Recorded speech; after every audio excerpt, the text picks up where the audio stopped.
Okay, today we will start with the chapter number 2 of uh, paper number 1. Okay. Architecture of system on chip.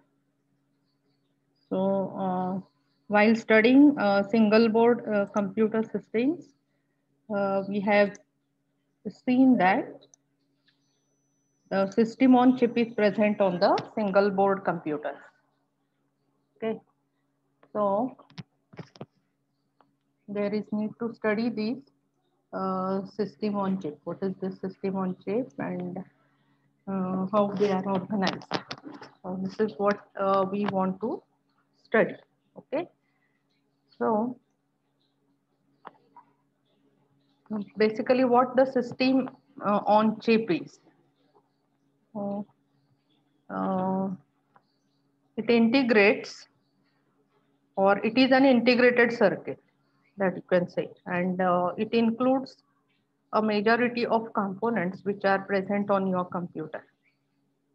So whatever things which are present on computer, they are present in this system on chip or single chip.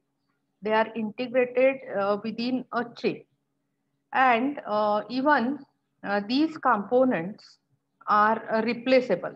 That is very important. Even though it is integrated circuit, these components are replaceable. Okay, and purpose behind bringing all these components onto a single chip is the first thing is that to reduce the size, to reduce the size of the system, and at the same time uh, to reduce the power consumption. Okay, both are very important as far as your portable applications are concerned. Okay, and reliability of the system also increases if you integrate all these components on a chip. Okay, instead of connecting them uh, on a system using different circuits, if they are integrated onto the single chip, its reliability also increases. Okay, now as you can observe here, this integrated circuit integrates all or most of the components of computer.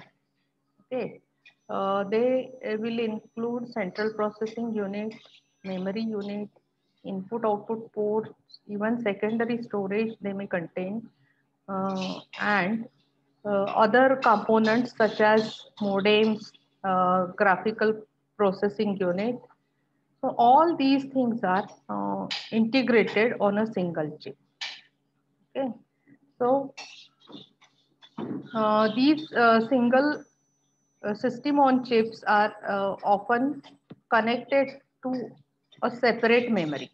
Okay, they are connected to separate memory sometimes. Okay, and they may use even separate wireless modems. Okay, but the most important thing is the processors which are needed to build a system. Processors which are needed to build the system, like microcontroller, microprocessor, and even several processor cores. Okay, and graphical processing unit, Wi-Fi unit, cellular network modem, and some coprocessors. For example, coprocessor means it is working with processor, but it is a different processor. Okay. Uh, Basically, they are designed for specific purpose. For example, if you consider Intel, Intel was earlier having separate math coprocessor, and they were added with the main microprocessor. And due to these coprocessors, the number of mathematical operations those can be performed using that particular computer, it was enhanced. Its mathematical capabilities were enhanced. Okay, so such co-processors are also there. Initial architectural designs were such that instead of burdening CPU with all the functions, some functions are assigned to a separate processor called as coprocessor. For example, math coprocessor or input output coprocessor. So these operations are separated out, and they were not given to central processing unit. Instead, they were given to the coprocessors. So such coprocessors can also be integrated onto your system on chip. Okay. So as I told you, what are the advantages of this? Advantages of this are that multiple components are integrated onto a single chip, which can save the space, even the cost and power consumption. Okay. Even you can connect other components such as camera, display, RAM, flash storage to system on chip. Okay. So that is what the system on chips are. They basically include both hardware as well as software. Okay. So it uses less power and provides better performance in a small space and greater reliability. Okay. For example, such system on chips, they are present in mobile devices like your smartphones and tablets. Okay. So they are present on your single board computers too. Okay. So these are what your system on chip are. Okay. So they are capable of integrating different components which are present on the computer board. So these components are integrated on a single chip. Okay. So this is what is the moral of the story. Now, let us go to various types of system on chips. Okay. So here you can see there are basically four types of system on chips. The first system on chips, they include categories where the system on chips are built around a microcontroller. So all of you know microcontroller is different from that of microprocessor. So already we have studied 8051, a microcontroller. Okay. So if your system on chips, they are built around microcontroller. These are first type of system on chips. Second type of system on chips are those chips which are built around microprocessor. So generally such system on chips, they are present in mobile phones. Okay. Now, third category comes under specific application. Okay, some specific application, they will require specialized specific integrated circuits. So if such specific integrated circuits are used to design a system on chip, that means your system on chip is built around specific integrated circuits, then that is also again a different category. For example, special type of processor, you can consider example of DSP processor. DSP processor is a dedicated processor to carry out digital signal processing operations. So this is a specific integrated circuit.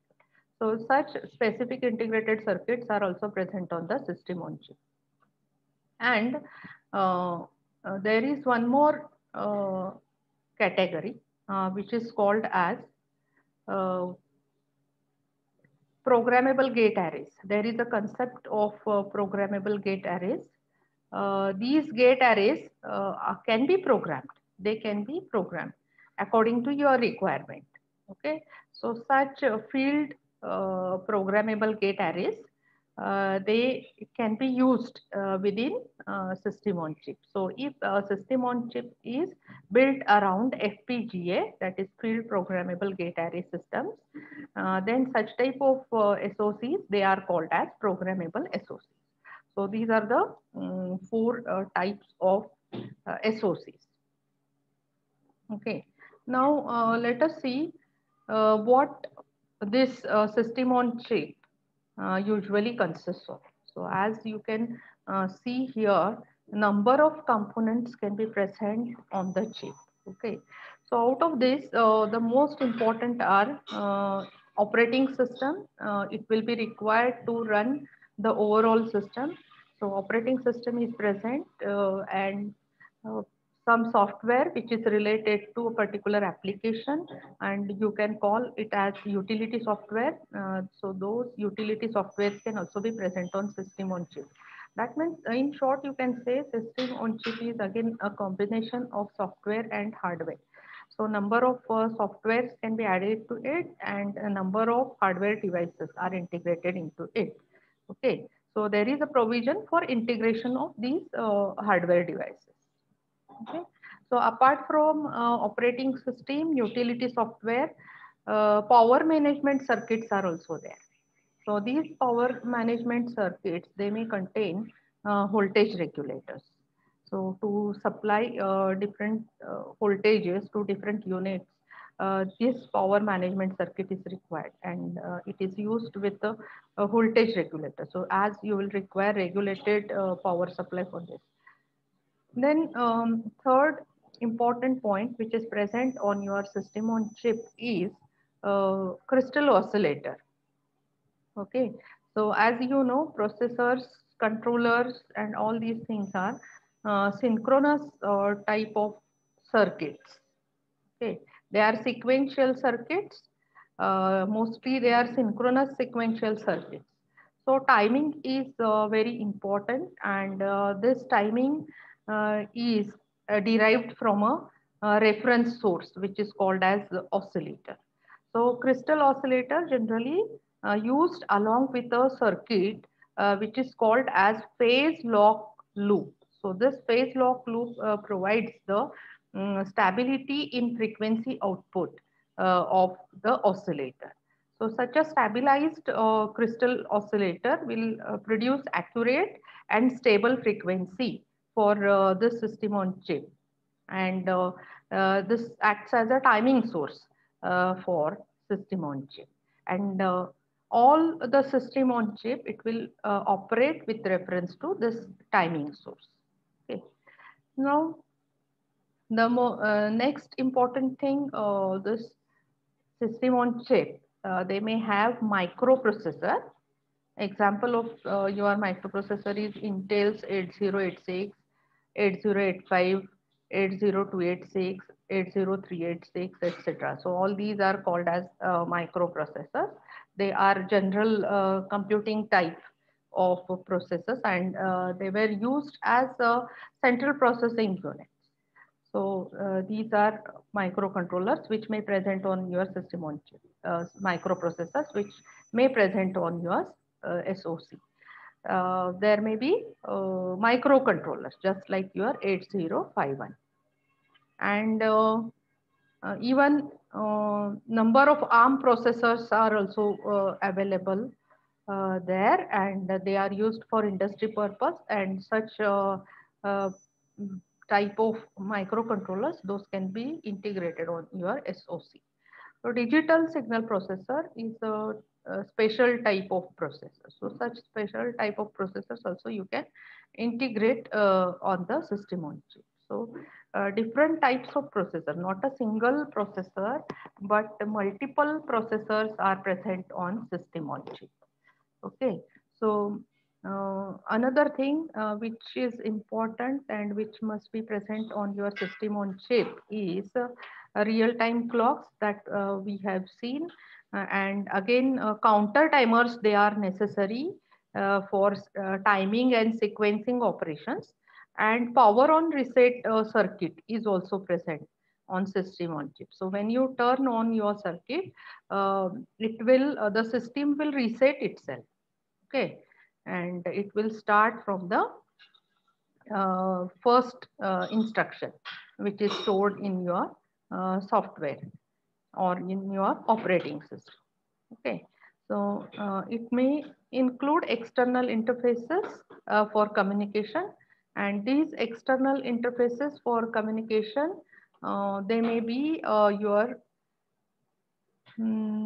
USB device, USB port, Ethernet port, UART port, serial port, etc. So all these different types of ports can be added to your system on chip. Okay. Even PCI, there is provision for PCI, I2C, etc. So because we want to connect a camera or any USB device to it. So for this reason, so these different types of interfaces are present, or they may be present on the SOC. So some of these or most of these, they may be present.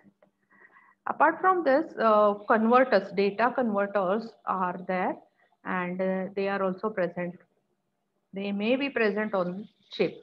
Okay, so data converters, they require for converting analog data into digital or digital data into analog. So basically, as we are using all these things, system on chip for process control. And for process control, if you are controlling some process with digital technology, then it becomes necessary to convert the data which we are taking as a process parameter from sensors. It is actually in analog form that has to be converted into digital form, and it will be processed, and after processing again it will be converted back to analog form, because the actuators has to be operated, and actuators can be operated with analog signal. So for this reason, data converters are present on system on chip. Okay, so apart from this, here you can observe other number of circuitries are there.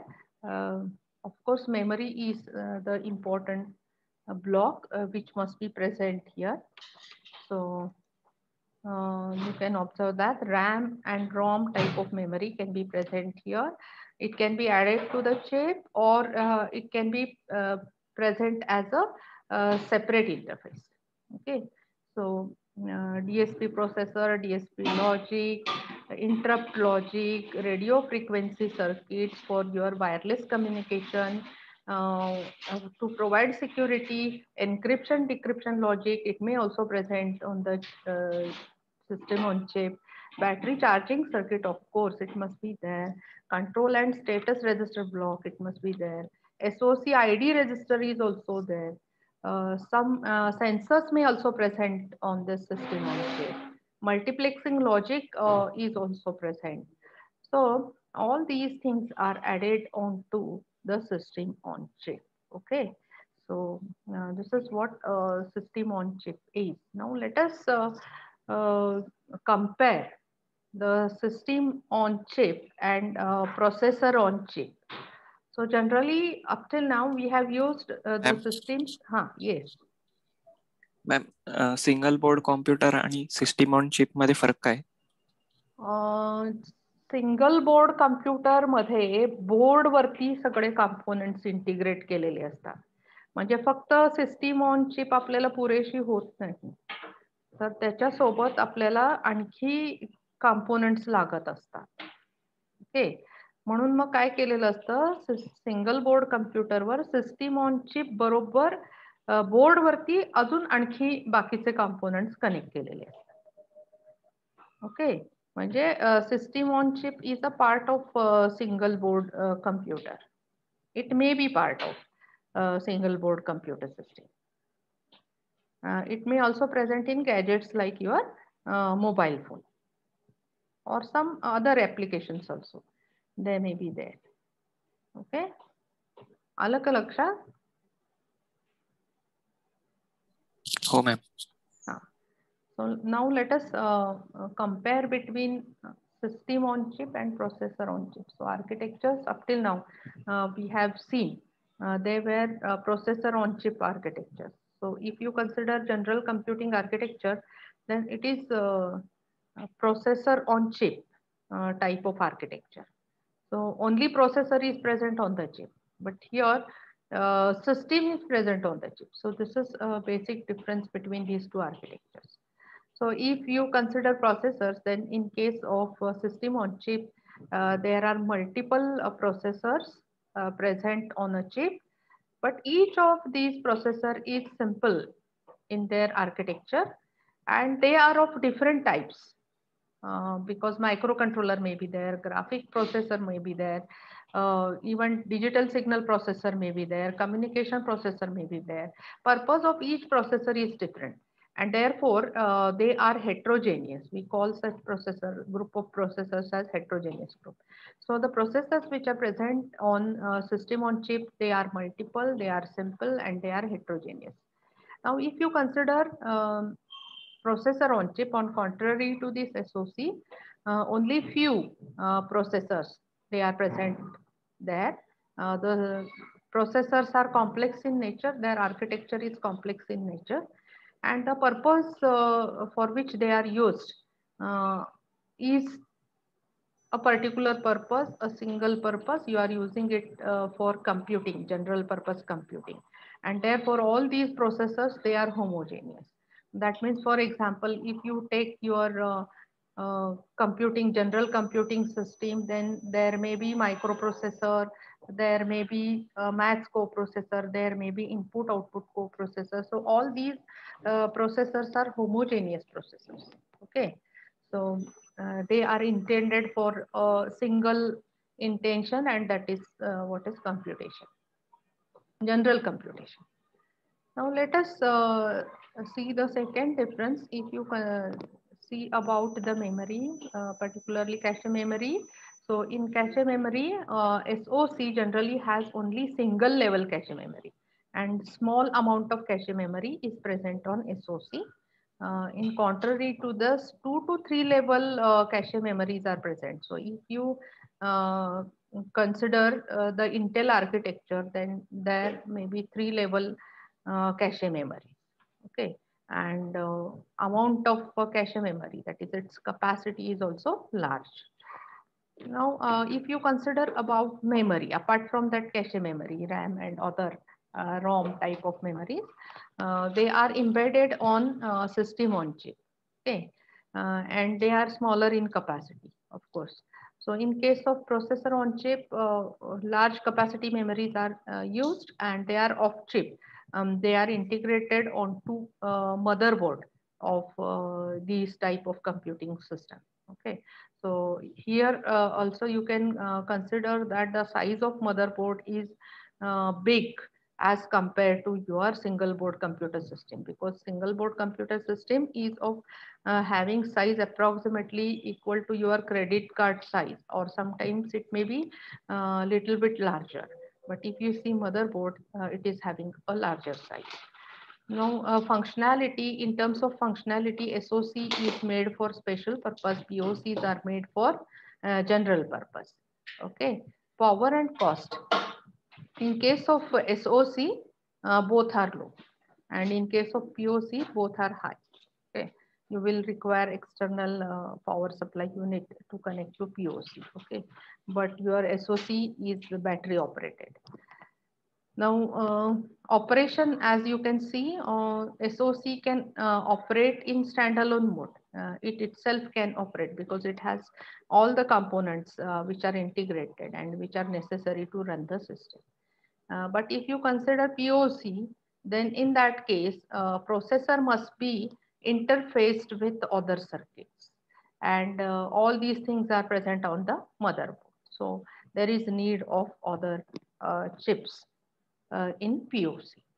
So this is what is basically the comparison between the system on chip and processor on chip. Now let us see what are the advantages of system on chip. If you consider cost of production, then as basic building blocks of these circuits are gates, then cost per gate of system on chip is very small as compared to your general computing system.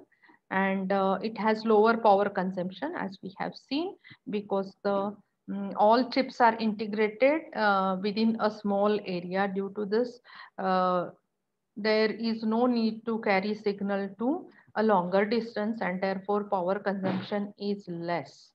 And uh, because of same reason, the circuit operation is faster, more reliable.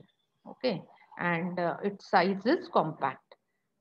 So these are advantages, and even these type of SOCs, they are flexible in nature. That means you can reprogram them. You can replace the chips and you can change your connections. So in that way, they are flexible, and that we cannot do in POC type of systems. The only disadvantage of this is it is a complex design and it requires a lot of verification. So that is only the disadvantage of this. Okay. Now let us move to second point, next point of this chapter, and that is architecture of SOC. Okay. So architecture means how different things are arranged on system on chip. So can you observe the diagram on the screen? Can you observe the diagram on the screen? Yes? Yes, ma'am. Can you read what are the different components present over there? Yes, read it, somebody, and you may read it.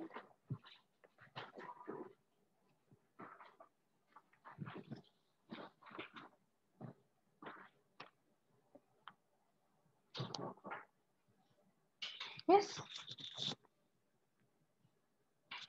Read fast, read fast.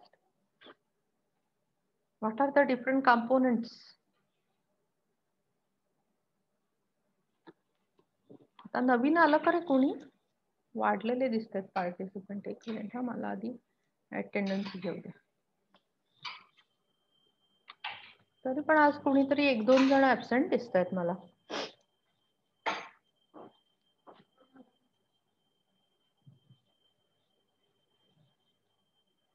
Sanga, what are the different components. Components तुम्हाला सांगता आले पाहिजे system on चिपचे.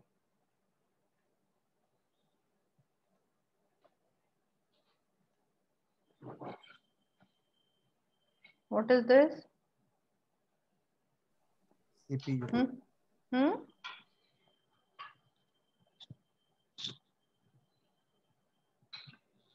Yes, बोला बोला बोला.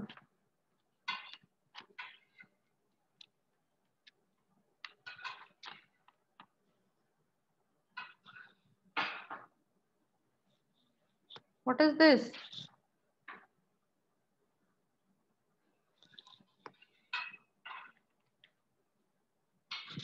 What is its full form? Center processing unit. And what is this?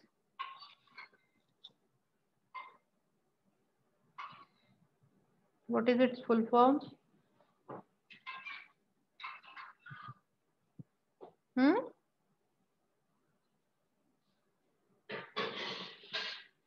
Digital signal processor.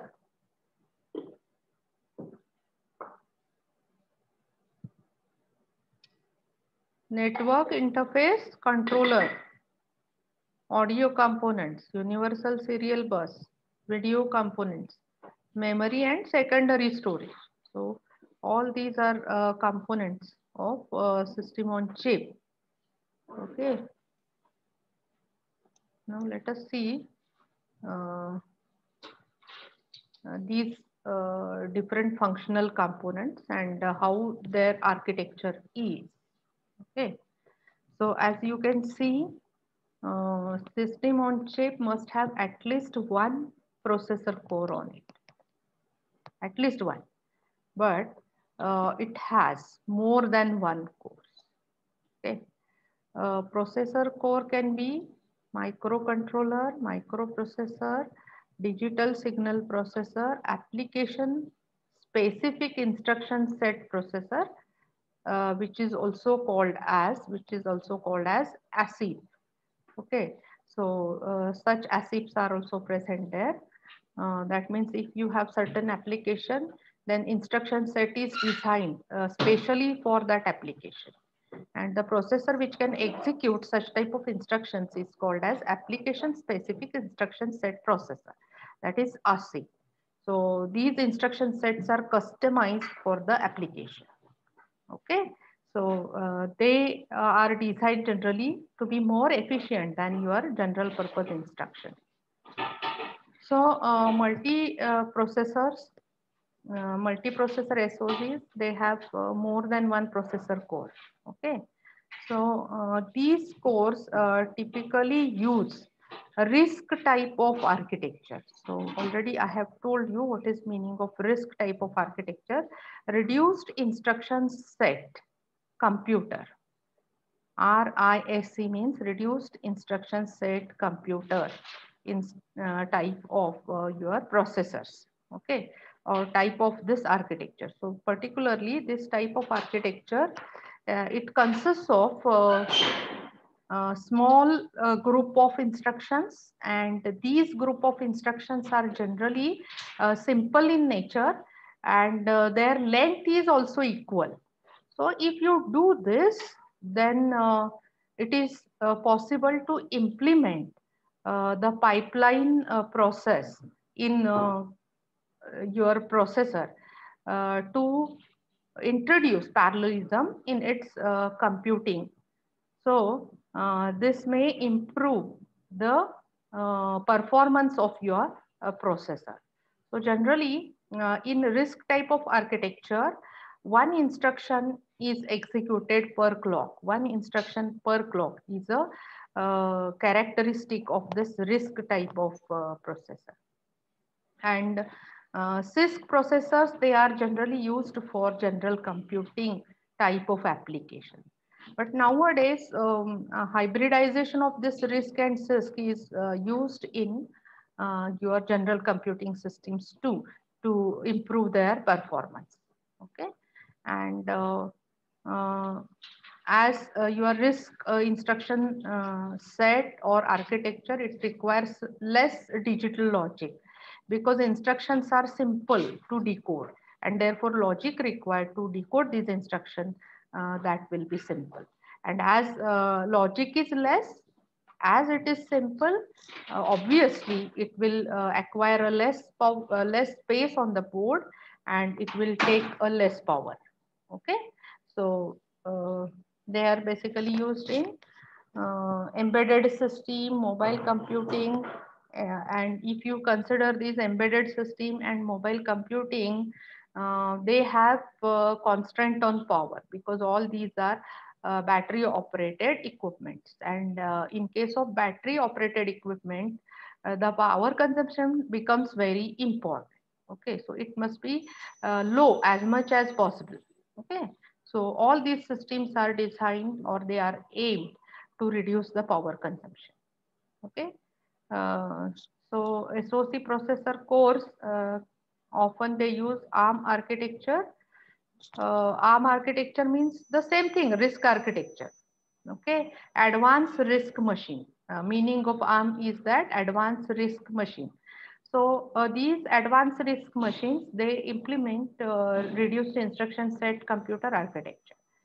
Okay, so that is the reason for its power efficiency they are used. Okay, so this is all about the processor cores which are present on your system on chip. Okay, so this was the first component. The next component which is present on your system on chip is the memory. Okay, so the kind of memory here you can see is a semiconductor type of memory. So as this is a system on chip, it uses integrated circuits. So semiconductor type of memory blocks, they are used or they are integrated onto the system on chip. And they may include various types of semiconductor memories like read-only memory, which can be only read, random access memory, which can be read and written, electrically erasable and programmable read-only memory, EEPROM. So this type of read-only memory can be programmed. And once it is programmed, that program can also be erased by electrical method. And by erasing its contents, you can again reprogram it. So such type of memory, they are called as electrically erasable, programmable, read-only memory. Even flash memories are there. These are the very fast operating memories. So flash memories are also used. RAM, random access memory, they can be of two types. One is called as static RAM and another is called as dynamic RAM. If you consider static RAM, it is